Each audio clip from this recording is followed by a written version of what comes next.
अच्छा, बिस्मिल्लाहिर्रहमानिर्रहीम। हम वहाँ से कंटिन्यू करते हैं जहाँ से आपने सेंड किया था। तो सबसे पहली लाइन है इसकी, पब्लिक क्लास लॉगिन एक्सटेंड्स और फिर ऐप कम्पैट एक्टिविटी। बहुत इजी मीनिंग है इसका, बस हमें थोड़ा सा समझना पड़ेगा। तो सबसे पहले हमारा जो वर्ड यूज़ होता है पब्लिक, मैंने अभी समझाया था आपको पिछले लेक्चर में। पब्लिक होता क्या? पब्लिक का मतलब यही है, ये एक क्लास, मतलब ये एक यूँ कह लें कि इसका मतलब है कि ये एक पब्लिक क्लास है, यानी इसकी पूरी की हर चीज़ पब्लिक है इसकी, मतलब कोई इसका प्राइवेट मेंबर है ही नहीं। ठीक है ना, मेरे ख्याल से इसका यही मतलब है। फिर इसके बाद क्लास, मतलब हम क्लास डिफ़ाइन कर रहे हैं और उस क्लास का नाम है लॉगिन। ठीक है, उस क्लास का नेम हमने रख दिया लॉगिन। अब ये क्लास करती क्या है? ये लॉगिन फंक्शनैलिटी परफॉर्म करती है, मतलब लॉगिन कंट्रोल करती है हमारा। ठीक है ना, फॉर एग्जांपल यूज़र लॉगिन कर रहा है, अपना यूज़र नेम, ईमेल या पासवर्ड एंटर कर रहा है, और क्या वो ईमेल पासवर्ड ठीक भी है, एग्जिस्ट करता है, नहीं करता है, तो मतलब कॉरस्पॉन्ड करता है एग्जिस्टिंग डाटा से या नहीं, तो ये इसका काम है। Extends app compact act compat activity. अच्छा, ये बहुत इजी है, देखें। अच्छा, the class is of public type. ठीक है, क्लास का नेम लॉगिन है। अच्छा, एक्सटेंड्स का क्या मतलब है? एक्सटेंड्स का मतलब है कि हम C++ में, अगर आपने C++ पढ़ी होगी तो हम इसे इसका मतलब है कि colon public app compat activity. App compat activity के असल में हमारा यहाँ पे है एक और क्लास जो बहुत पहले आपने यूज़ की होगी, इसी प्रोग्राम के ऊपर आपने यूज़ की होगी, ऐप कम्पैक्ट एक्टिविटी। तो वो क्या करे, पब्लिक ऐप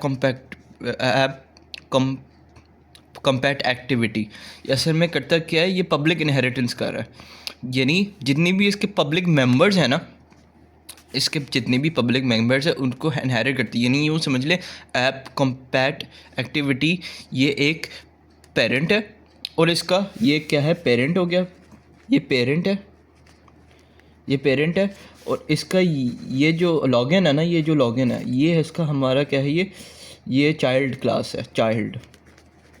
तो पेरेंट ये रहा, ये चाइल्ड है।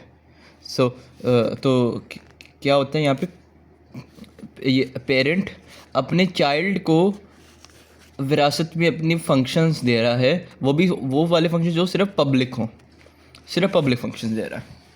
ठीक है ना, तो असल में क्या हो रहा है कि हम एक क्लास डिफाइन कर रहे हैं जिसका नाम लॉगिन है, और हम कह देते, हम पहले कंपाइलर को हम पहले से ही बता देते हैं कि ये इसका नाम लॉगिन है, और ये अपने विरासत में यानी इनहेरिट कर रहा है ये वो वाले फंक्शंस जो सिर्फ पब्लिक हों, प्राइवेट मेंबर्स नहीं एक्सेस करेगा, सिर्फ पब्लिक। ठीक है ना।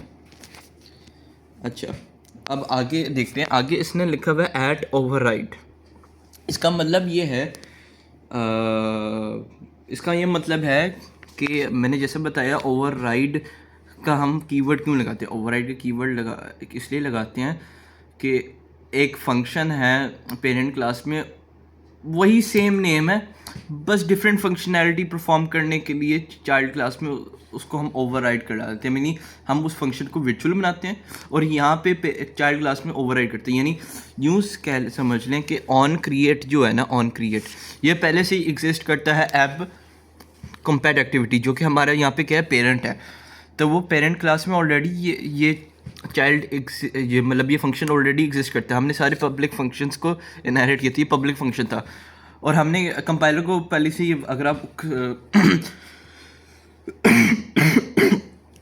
अगर आप कोड को थोड़ा ऊपर स्क्रॉल करें या मतलब इसकी इम्प्लीमेंटेशन देखें ना इस क्लास की, तो आपको ये मिलेगा, और इसके साथ आपको ऐट वर्चुअल लिखा हुआ आएगा, या वर्चुअल ऐसा कुछ कीवर्ड यूज़ होगा जो भी कोटलन में यूज़ होता है।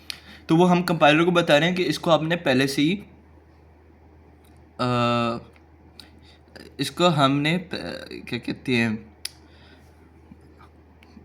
इसको पहले से ही हमने इनहेरिट करना है, और जैसे ही हम इनहेरिट करेंगे हम एक नया वर्जन बनाएंगे चाइल्ड क्लास में इसका। अब ये जो अल्टरनेटिव वर्जन है वो बड़ा क्या करता है, अब देखते हैं। यहाँ पे यूज़ हो रहा है प्रोटेक्टेड का कीवर्ड यूज़ हो रहा है।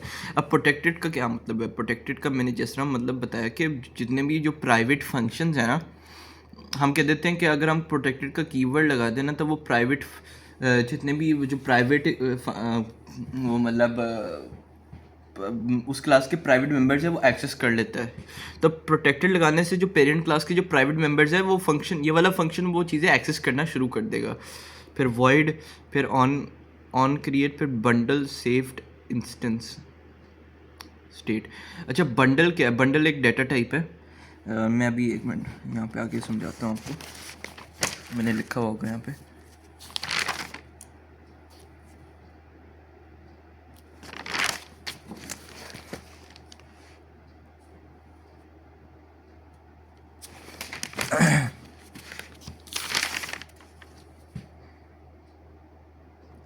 बंडल हमारे पास असल में डाटा टाइप है और सेव्ड इंस्टेंस टाइप मतलब यूँ समझ लें कि ये सेव्ड इंस्टेंस स्टेट असल में है क्या?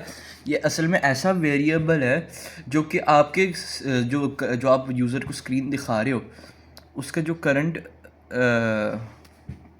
यानी जो उसका करंट जो स्टेट है स्क्रीन का वो आप शो